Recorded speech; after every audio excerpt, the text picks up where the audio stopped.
Hey guys, நான் ரூபக் பேசுகிறேன். எல்லாம் எப்படி இருக்கீங்க?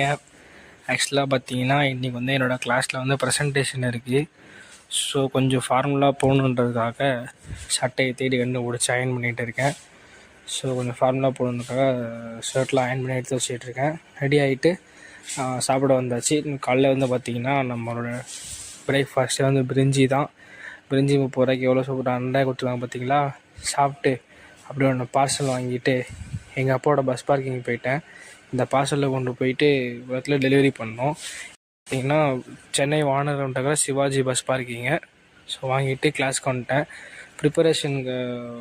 ப்ரெசன்டேஷனுக்காக ப்ரிப்பேர் பண்ணிகிட்டு இருக்கேன். ஸோ முடிச்சுட்டு என் கொலீக்ஸ் கூட வந்து லிட்டில் காட்டில் சாப்பிட வந்தேன். அண்ணா நகரில் இருக்குது. ஆம்பியன்ஸ் ஓரளவுக்கு டீசெண்டாக இருந்தது. நான் வந்து பார்த்திங்கன்னா எல்லாம் க்ரில்லும் ஃப்ரைட் ரைஸும் ஆர்டர் பண்ணியிருந்தோம். க்ரில்லுமே நல்லா இருந்துச்சு, ஃப்ரைட் ரைஸ் ஓரளவுக்கு டீசெண்டாக இருந்தது. பார்த்திங்களா, எல்லாருமே ரைஸ் சாப்பிட்றோம், ஒரு ஆள் மட்டும் இட்லி சாம்பார் சாப்பிட்றாங்க. பார்த்திங்களா, இந்த வெஜிடேரியன்னா கூட சேர்த்துக்கவே கூடாது. ஒன்றுமே சாப்பிட்ல, ஆனால் பில்லு மட்டும் 1200 வந்துச்சு. அது எப்படின்னே தெரில. ஓரளவுக்கு ஃபுட்டெல்லாம் ஓரளவுக்கு டீசெண்டாக தான் இருந்துச்சு, குறை சொல்கிற அளவுக்குள்ளே. முடிச்சுட்டு நைட்டு போய் ஒரு பார்க்கில் உட்காந்து அப்படியே பேட்மிண்டன் விளாட்றவங்களும் வேடிக்கை பார்த்துக்கிட்டு இருந்தேன். அப்படியே டே கம்ப்ளீட் ஆகிடுச்சு.